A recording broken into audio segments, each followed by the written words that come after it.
в Таджикистане назревает политический кризис, способный изменить судьбу страны. Оппозиционные силы призывают к бойкоту предстоящих выборов, обвиняя действующего президента Эмомали Рахмона в авторитаризме и подавлении инакомыслия. В условиях, когда гражданские свободы находятся под угрозой, а политические репрессии становятся нормой, будущее Таджикистана висит на волоске. Исторический контекст. Какой был путь к авторитаризму? С момента обретения независимости в 1991 году Таджикистан пережил ряд политических потрясений, включая разрушительную гражданскую войну 1992-1997 годы. В этот период Эмомали Рахмон, бывший председатель колхоза, поднялся к власти, заняв пост председателя Верховного Совета в 1992 году. С тех пор он неизменно удерживает лидерство, постепенно укрепляя свою власть и устраняя политических оппонентов. В 1994 году, на фоне продолжающегося конфликта, состоялись первые президентские выборы, на которых Рахмон одержал победу. Однако оппозиционные силы и международные наблюдатели ставили под сомнение легитимность этих выборов, указывая на многочисленные нарушения и отсутствие реальной конкуренции. С тех пор каждые последующие выборы сопровождались обвинениями в фальсификациях и репрессиях против оппозиции. Репрессии против оппозиции в Таджикистане, механизмы подавления и последствия. Политическая оппозиция в Таджикистане на протяжении десятилетий сталкивается с систематическим давлением, репрессиями и насилием со стороны властей.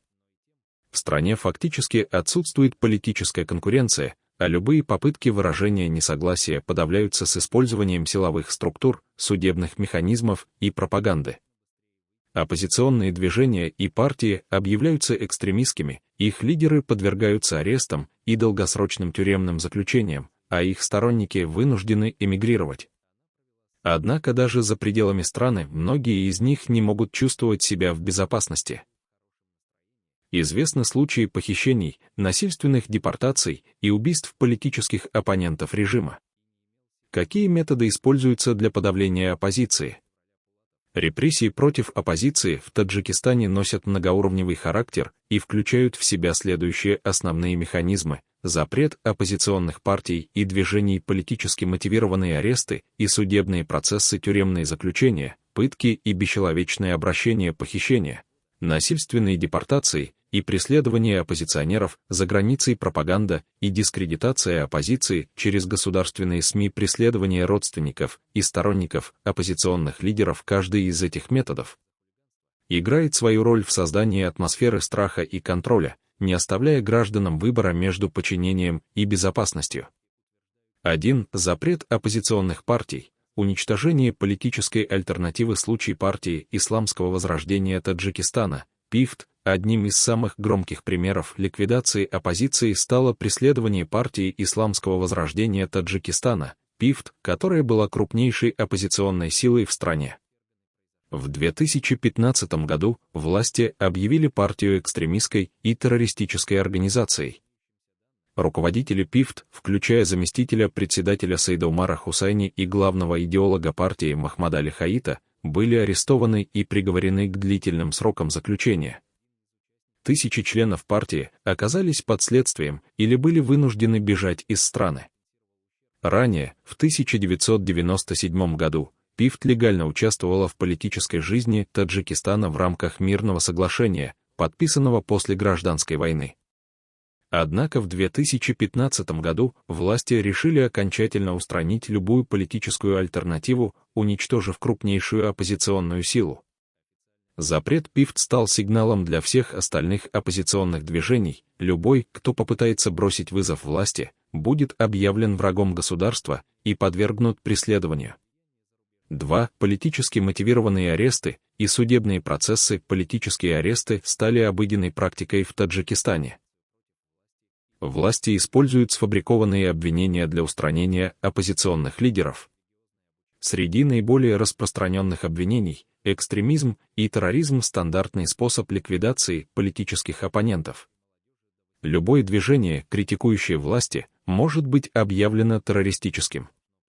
Государственная измена и шпионаж применяется против активистов, поддерживающих контакты с международными организациями. Мошенничество, финансовые махинации часто используются для давления на бизнесменов, спонсирующих оппозицию. Кого арестовывали? Бузургмехр Йоров, известный правозащитник, защищавший арестованных членов ПИФТ, был приговорен к 28 годам тюрьмы. Файзиниса Вахидова, адвокат, критиковавшая власти, неоднократно подвергалась преследованиям. Максуда Юсуфи, активистка, арестованная за связь с независимыми СМИ. Политзаключенные содержатся в тяжелейших условиях, подвергаются пыткам и давлению, их вынуждают признать вину или отказаться от политической деятельности. 3. Пытки и жестокое обращение с заключенными. По данным Human Rights Watch, политические заключенные в Таджикистане подвергаются физическому насилию, избиения, удары электрошокерами, психологическому давлению, угрозы расправы над родственниками. Лишению доступа к медицинской помощи, отказ в лечении приводит к смерти многих заключенных. Таджикские тюрьмы известны своей жестокостью. Оппозиционеры часто погибают при невыясненных обстоятельствах.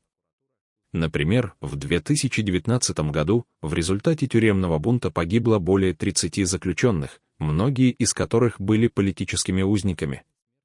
4. Похищение и насильственные депортации оппозиционеров. Даже за пределами страны таджикские власти продолжают преследовать оппозицию.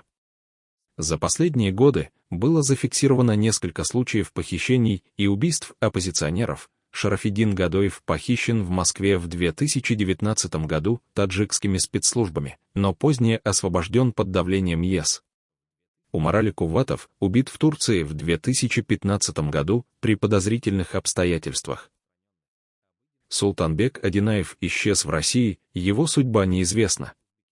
Во многих случаях западные страны оказываются бессильными перед запросами Таджикистана о экстрадиции преступников, что приводит к насильственным депортациям оппозиционеров обратно в Душанбе, где их ждет тюрьма или смерть. Пропаганда и дискредитация оппозиции. Государственные СМИ играют ключевую роль в подавлении оппозиции. Используются следующие методы: очернение оппозиционеров, публикация фейковых обвинений, показ разоблачительных интервью с арестованными. Пропаганда страха, создание образа оппозиции как врагов народа, террористов и агентов Запада. Запрет независимых СМИ. Критически настроенные журналисты подвергаются преследованиям, многие СМИ вынуждены работать за рубежом. 6. Преследование родственников оппозиционеров. Если власти не могут арестовать самого оппозиционера, они начинают давить на его семью. Как это происходит? Близкие родственники арестовываются по ложным обвинениям. Бизнес, принадлежащий членам семьи, уничтожается. Родственников вынуждают публично осудить оппозиционера.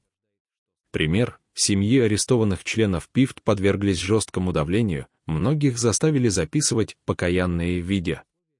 Заключение: репрессии как инструмент удержания власти. Политические репрессии в Таджикистане стали повседневной реальностью. Власти используют все возможные механизмы для уничтожения оппозиции, не оставляя гражданам выбора.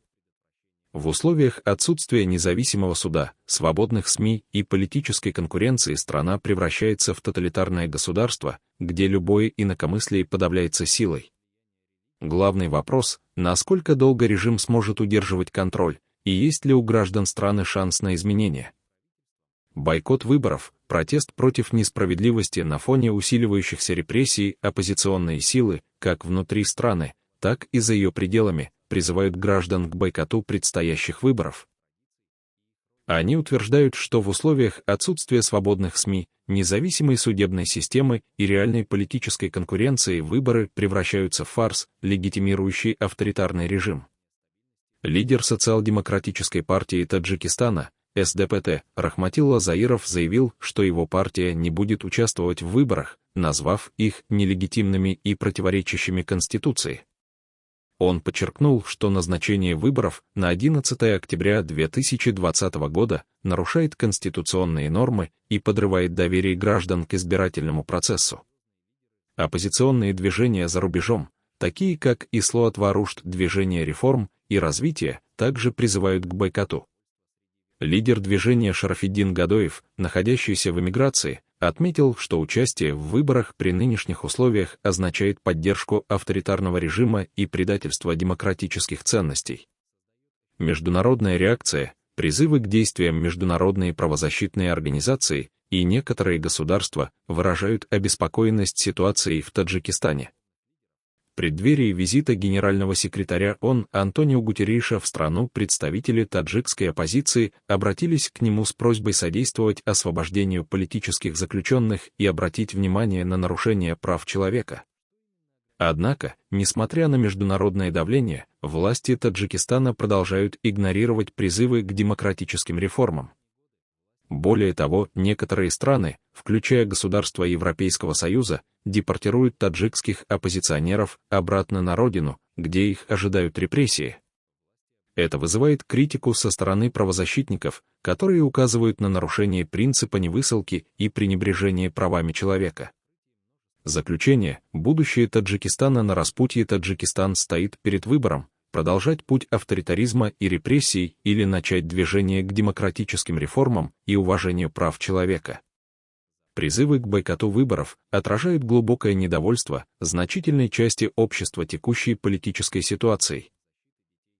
Однако без реальной поддержки международного сообщества и внутренней консолидации оппозиционных сил изменения маловероятны. Граждане Таджикистана заслуживают права на свободные и справедливые выборы, на возможность выражать свое мнение без страха преследования. Международное сообщество должно усилить давление на власти страны, требуя соблюдения демократических норм и освобождения политических заключенных.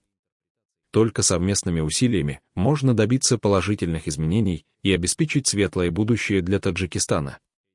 В условиях, когда голос каждого граждан